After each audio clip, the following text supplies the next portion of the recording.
Frères et sœurs, que la paix et la grâce de notre Seigneur et Sauveur Jésus-Christ soient avec vous. Ici AWH Redemption Ministries pour notre méditation du dimanche 29 décembre 2024. Toujours dans la mission de vous accompagner journée après journée, disons dimanche après dimanche, semaine après semaine, mois après mois, trimestre après trimestre, je dirais même année après année, sur le chemin du royaume de Dieu. Car l'essentiel, frères et sœurs, est dans le royaume de Dieu. L'abondance est en Dieu, la sagesse est en Dieu, et surtout l'espérance, frères et sœurs, est en notre Dieu. C'est pourquoi nous nous répétons à chaque instant: cherchons d'abord le royaume de Dieu et sa justice, et toutes les autres choses nous seront données en plus. Donc, notre méditation de ce matin, frères et sœurs, le dimanche 29 décembre 2024, ce veut être la 52e méditation pour l'année 2024. En fait, vous savez que l'année 2024 est décrétée ou a été décrétée l'année de la bonté de Dieu à AWH Redemption Ministries. Donc, nous avons pris toute l'année 2024 pour vraiment partager, pour méditer sur la bonté de Dieu.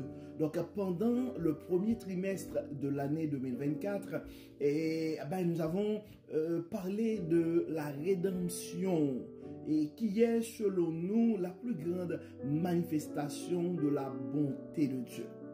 Et pendant le deuxième trimestre et de l'année 2024, nous avons pris le temps de parler de l'abondance qui se trouve dans la bonté de Dieu. Pour le troisième trimestre, c'était l'espérance c'était en fait la sagesse de la bonté de Dieu. Et pour le quatrième trimestre, c'était l'espérance et de la bonté de Dieu. Et particulièrement pour le mois de décembre, nous avons été appelés à proclamer l'espérance de la bonté de Dieu. Et pendant les 4 dimanches de l'Avent, nous avons pris le temps de parler de la joie, de la lumière et de l'amour et de l'espérance qui tourne autour de la naissance de Jésus-Christ. Et nous avons vu aussi que il y a de l'espérance non seulement dans la naissance de Jésus-Christ, dans sa présence à travers le Saint-Esprit, mais nous avions dit aussi qu'il y a aussi de l'espérance dans le retour de notre Seigneur Jésus-Christ. Donc il y a eu de l'espérance dans sa naissance, il y a de l'espérance dans sa présence, mais il y a aussi de l'espérance dans son retour. Et c'est ça notre sujet pour le sujet de notre méditation pour ce dimanche 28 décembre 2024. Nous sommes appelés, frères et sœurs, à proclamer l'espérance de la bonté de Dieu que le retour de Jésus-Christ peut nous apporter. Donc proclamons en ce dernier dimanche de l'année, frères et sœurs, l'espérance de la bonté de Dieu que son retour peut nous apporter. Juste à titre de rappel, et cette période-ci, pendant la période en fait, nous savons que la naissance de Jésus-Christ a été prophétisée. Donc il y avait une attente pour la naissance de Jésus-Christ, et c'est cette période-là que dans la liturgie de l'Église qu'on considère comme la période de l'Avent.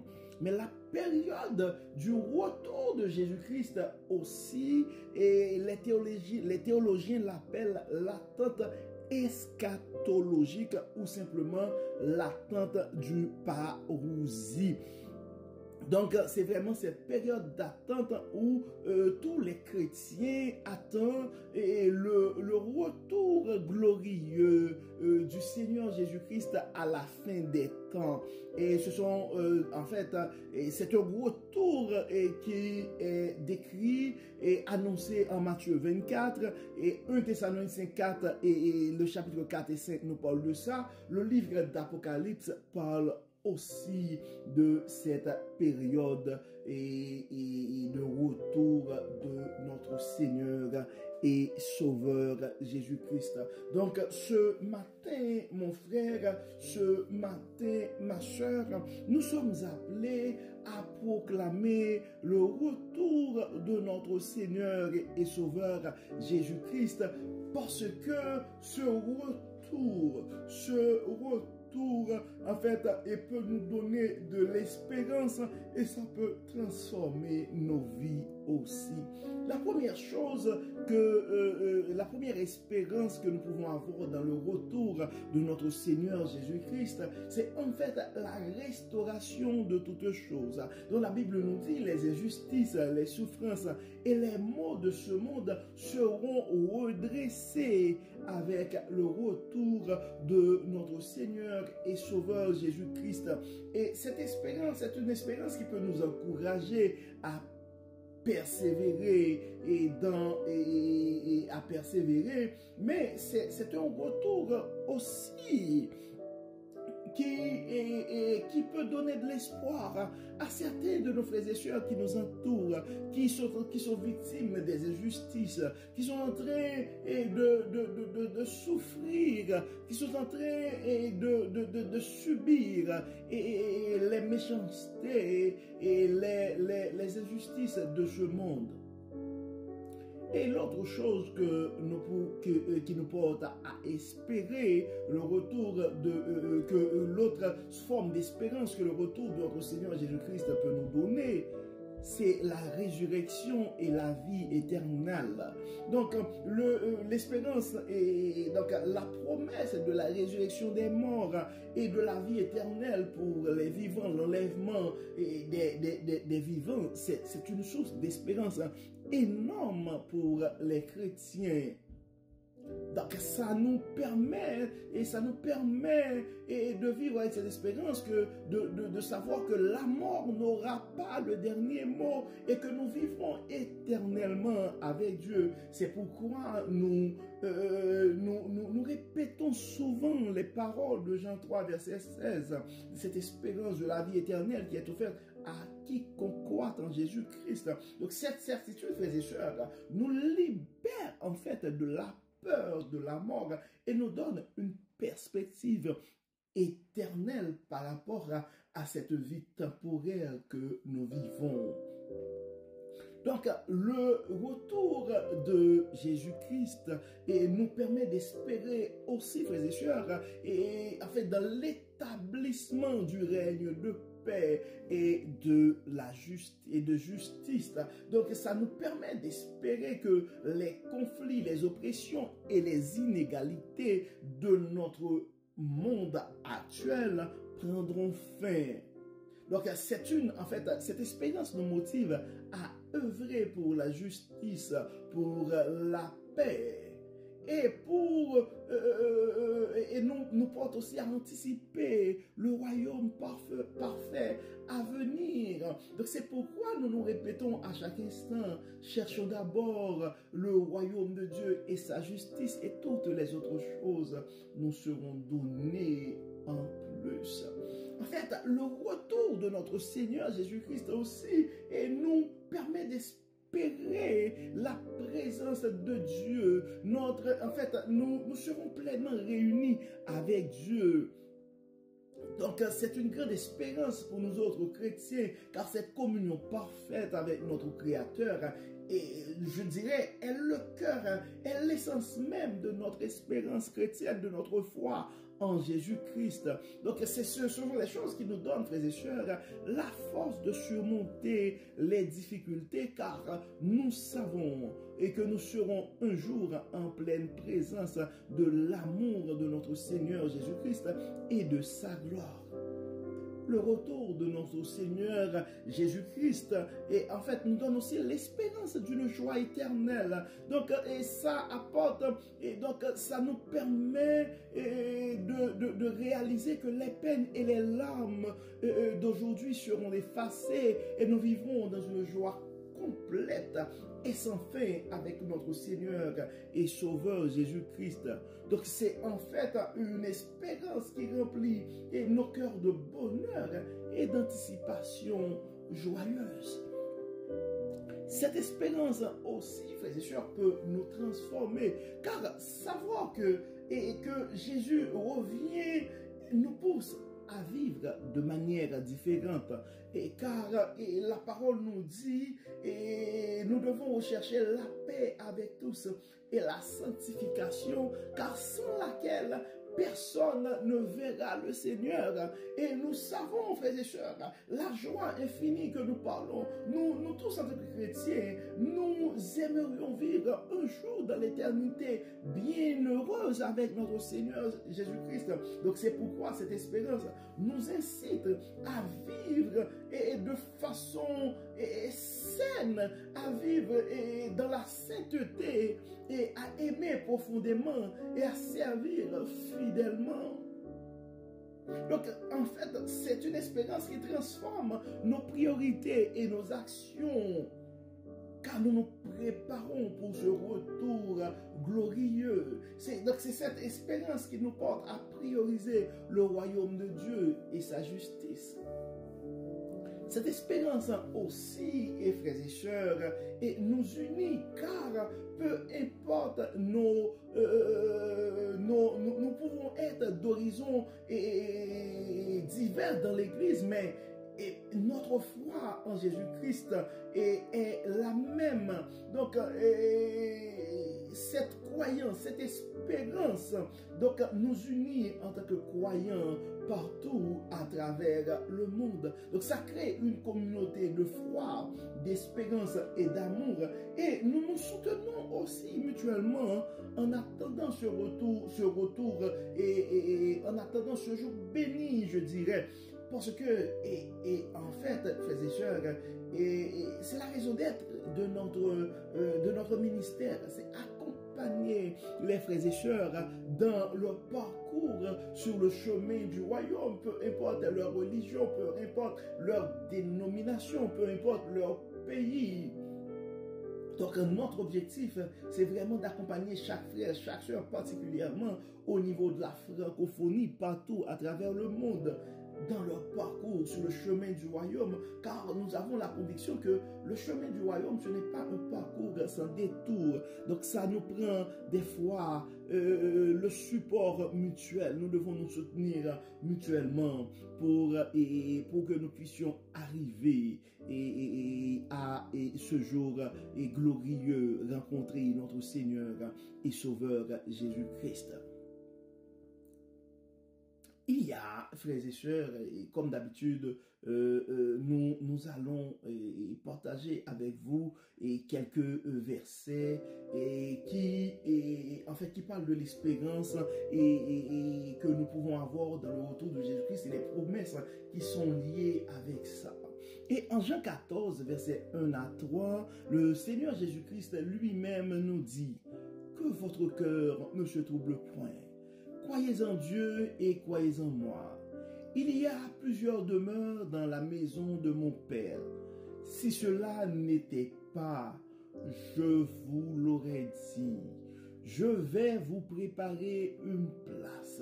Et lorsque je m'en serai allé et que je vous aurai préparé une place, je reviendrai et je vous prendrai avec moi, afin que là où je suis, vous y soyez aussi. Ça, c'est la promesse de Dieu à nous. C'est ce qui peut nous permettre d'espérer espérer, c'est d'avoir une espérance extraordinaire, énorme dans le retour de notre Seigneur et Sauveur Jésus-Christ. Et nous avons la conviction, frères et sœurs, qu'il y a beaucoup de frères dans l'Église, mais en dehors de l'Église aussi, qui ont besoin de se rappeler de ces paroles, de ces promesses de notre Seigneur Jésus-Christ, ce qui va les aider à espérer et son retour. Et l'apôtre Paul nous parle aussi dans 1 Thessaloniciens et chapitre 4, versets 16 et 17, ça dit, car le Seigneur lui-même a un signal donné à la voix d'un archange et au son de la trompette de Dieu descendra du ciel et les hommes et les morts en Christ ressusciteront premièrement. Ensuite, nous les vivants qui serons restés, nous serons tous ensemble enlevés avec eux sur des nuées à la rencontre du Seigneur dans les airs. Et ainsi, nous serons toujours avec le Seigneur. Donc, ce sont des versets, frères et sœurs, qui nous parlent de l'espérance et de la promesse qui sont liées au retour et avec le retour de notre Seigneur et Sauveur Jésus-Christ. Et en titre 2, verset 13, et ça dit, en attendant la bienheureuse espérance et la manifestation de la gloire de notre grand Dieu et Sauveur Jésus-Christ. Donc ça parle du retour de notre Seigneur Jésus-Christ qui est en fait une bienheureuse espérance pour chacun de nous comme chrétiens. Toujours en Philippiens 3, versets 20 et 21, l'apôtre nous parle en ces termes pour dire, mais notre cité à nous est dans les cieux, d'où nous attendons aussi comme sauveur le Seigneur Jésus-Christ, qui transformera le corps de notre humiliation en le rendant conforme au corps de sa gloire, par le pouvoir qu'il a de s'assujettir toutes choses. Hébreux chapitre 9, verset 28, ça dit aussi de même aussi Christ qui s'est offert une seule fois pour porter les péchés de plusieurs apparaîtra sans péché une seconde fois à ceux qui l'attendent pour leur salut. Apocalypse 1er, verset 7, ça dit, voici, il vient avec les nuées et tout œil le verra, même ceux qui l'ont percé, et toutes les tribus de la terre se lamenteront à cause de lui. Oui, amen. Ce sont des versets, frères et sœurs, qui nous rappellent la promesse et l'espérance que nous avons en Jésus-Christ et qui nous encouragent aussi à vivre dans l'attente joyeuse de son retour. En fait, frères et sœurs, que ces paroles nous inspirent et nous fortifient dans notre foi. Et nous devons réaliser, frères et sœurs, que nous avons des frères, nous avons des sœurs qui ont besoin de ces paroles pour vivre une meilleure vie, pour avoir au moins présentement une perspective éternelle, frères et sœurs. Parce que nous devons être conscients. Nous avons des frères, nous avons des sœurs qui traversent présentement des situations difficiles et stressantes. Donc, l'espérance du retour de Jésus-Christ peut donner à ces frères et sœurs qui sont dans la peine, la force et la patience et de continuer leur parcours sur le chemin du royaume. Car les frères et sœurs qui persévèrent actuellement, donc ils vont avoir la ferme conviction que leurs efforts ne seront pas vains et que leur travail a une signification éternelle, car nous avons tous l'espérance de la vie éternelle. En fait, c'est quelque chose qui devrait nous porter aussi et à proclamer, à partager la bonne nouvelle. Car nous avons autour de nous des gens qui sont désespérés. Et bien ces gens-là, dans leur désespoir, donc ils peuvent espérer le retour, ils peuvent espérer la paix, la justice que la présence de Jésus-Christ peut donner. Donc nous devons nous rappeler, frères et sœurs, nous devons nous rappeler que notre Dieu, c'est un Dieu fidèle. C'est un Dieu qui honore ses promesses. Donc, dans sa parole, en Apocalypse 21, verset 4, donc ça nous permet d'espérer que dans ça, et que le retour avec le retour de notre Seigneur Jésus-Christ, que toutes les larmes seront essuyées. Il n'y aura plus ni de deuil, ni cri, ni douleur.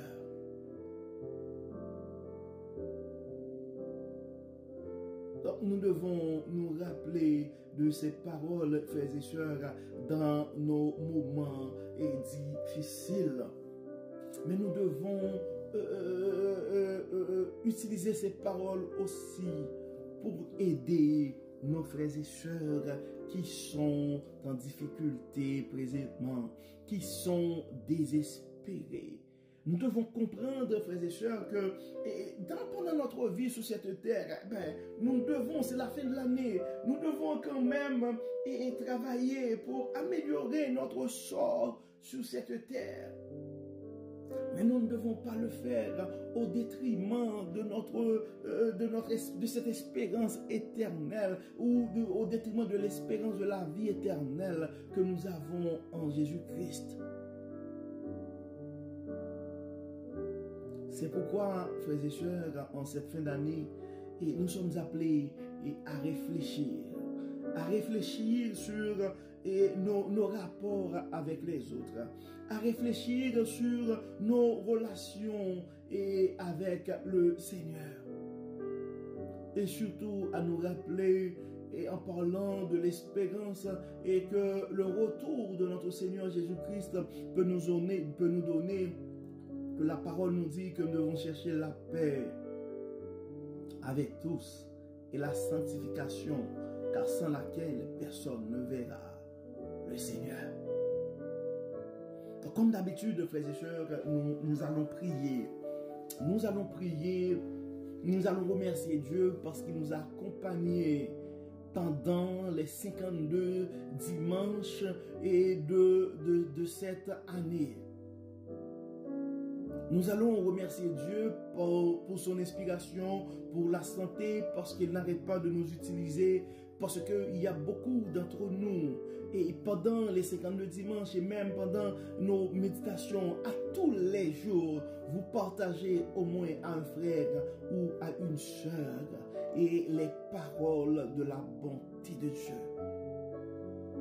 Et comme on se répète, et souvent, frères et sœurs, on ne sait jamais ce que la parole de Dieu peut faire dans la vie de l'un de ses enfants. Probablement tu peux ignorer l'impact que le partage de ces paroles pourrait avoir dans la vie de quelqu'un. Mais Dieu seul sait combien de cœurs ont été touchés, combien de vies ont été transformées. Donc nous allons prier, nous allons remercier Dieu pour son inspiration, nous allons remercier Dieu pour ce ministère, pour la protection que nous avons eue pendant toutes ces années, et nous allons remettre le reste de nos jours entre les mains de ce grand Dieu bon et miséricordieux. Et parlons de miséricordieux, c'est la miséricorde de Dieu. Ce sera notre thème pour l'année 2025, sauf avis contraire du Saint-Esprit. Donc, nous allons prier pour que Dieu puisse continuer à nous garder et dans sa vigne, pour que Dieu puisse nous aider et à travailler fort pour que nos frères et sœurs, les frères et sœurs qui sont autour de nous, puissent continuer à espérer à cultiver de l'espérance qui se trouve dans la bonté de Dieu, particulièrement à travers le retour de notre Seigneur et Sauveur et Jésus-Christ. Et donc que nous allons prier aussi pour que Dieu puisse toucher nos malades et pour que Dieu puisse donner la paix à nos frères et sœurs qui ont le cœur troublé et que Dieu puisse pourvoir aussi aux besoins de nos frères et sœurs. Prions le Seigneur. Dieu de bonté, Dieu de toute grâce, Dieu de toute miséricorde, merci pour ton amour, merci pour ta grâce. Merci Seigneur pour la manière que tu n'arrêtes pas de nous parler, de nous enseigner. Merci de nous rappeler, et Dieu clément, que nous devons proclamer à ceux qui nous entourent et qu'il y a de l'espérance de ta bonté. Dieu de grâce, Dieu de bonté, Dieu de miséricorde. Merci parce que pécheurs que nous sommes, tu nous as protégés, tu nous as utilisés, tu nous parles de Dieu clément à plusieurs reprises, de plusieurs manières. Merci Seigneur pour cette fidélité. Merci Seigneur pour la promesse de la vie éternelle. Merci pour le pardon de nos péchés. Merci Seigneur pour tout ce que tu as fait dans nos vies et à travers nos vies. Merci Seigneur pour ta protection pendant l'année 2024. Merci Seigneur pour ta bonté. Merci pour ta fidélité. Merci Seigneur pour les guérisons. Merci Seigneur pour les bénédictions.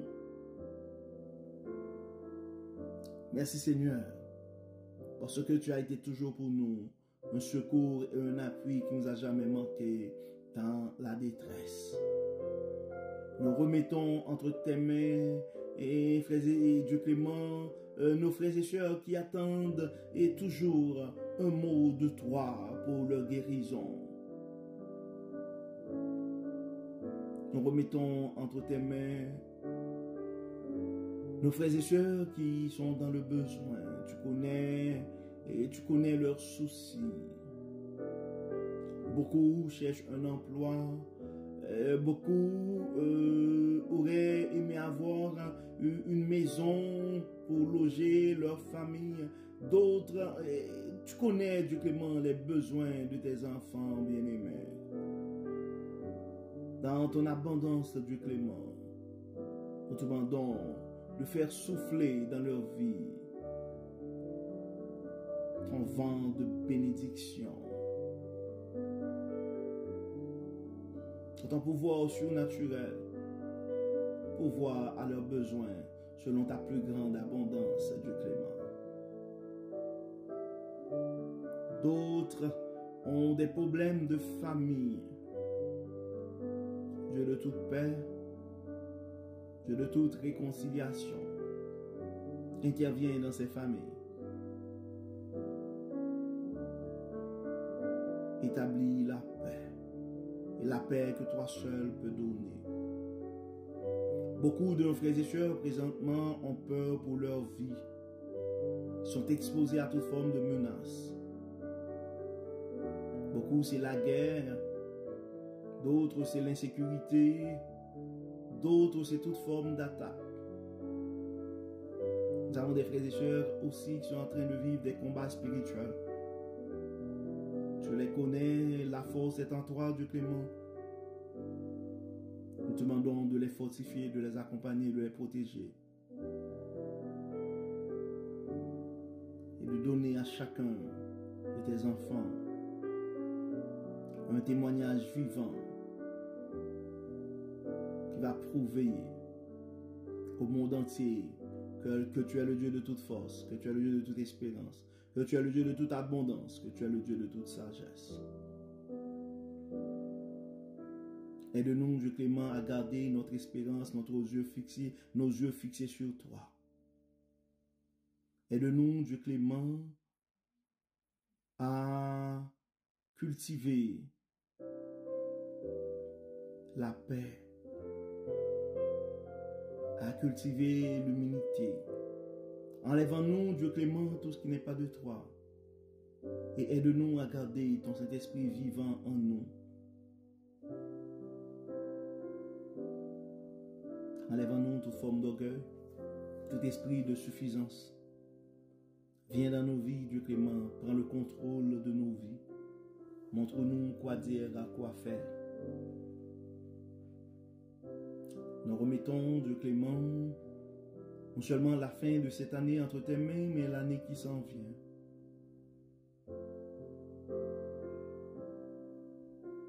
La fondation de ce monde est entre tes mains.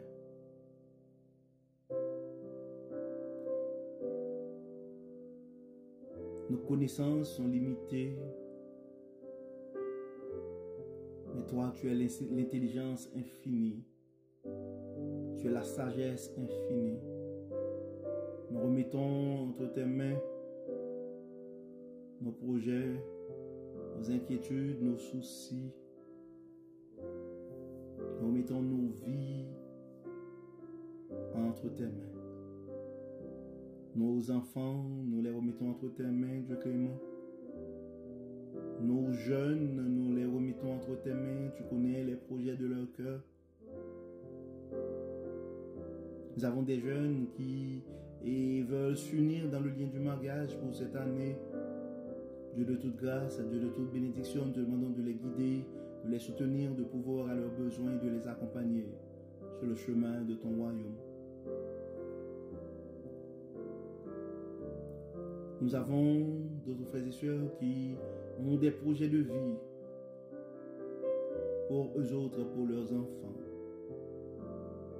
Nous te demandons de les accompagner, de pouvoir à leurs besoins, de les assister.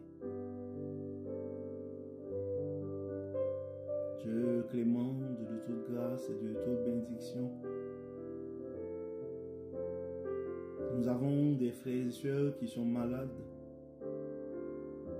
Particulièrement ce frère qui se trouve dans une situation assez critique selon les médecins après 3 arrêts cardiaques.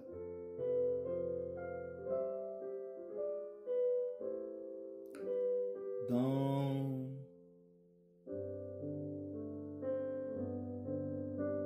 nos pensées humaines, dans nos limites, en tant qu'hommes, nous sommes inquiets pour sa vie.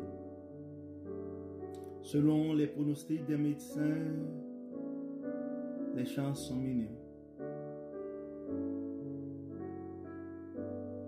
Tu étais sur ton trône, Dieu clément, lors du déluge. Nous fions à ta bonté, à ta miséricorde. Nous remettons ce frère entre tes mains, ses parents, ses enfants, tous ceux qui sont avec lui présentement. Tu les connais, tu connais leurs inquiétudes, tu connais leurs peines.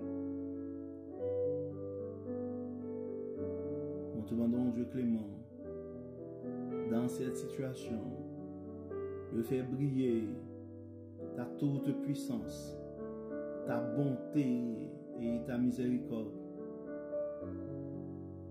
Dans cette circonstance, pour cette famille, pour ce frère et pour les gens qui l'entourent. Donne-nous ce témoignage, Dieu clément. Fais briller ta gloire et ta toute puissance à travers ces circonstances. Nous avons d'autres frères et sœurs qui ont d'autres soucis de santé. Tu les connais par leur nom, tu connais leur diagnostic, tu connais leur traitement. Nous avons d'autres frères et sœurs qui n'ont pas des problèmes de santé physique, mais qui ont des problèmes de santé mentale. Ils ont le cœur troublé, ils sont la proie de grande anxiété.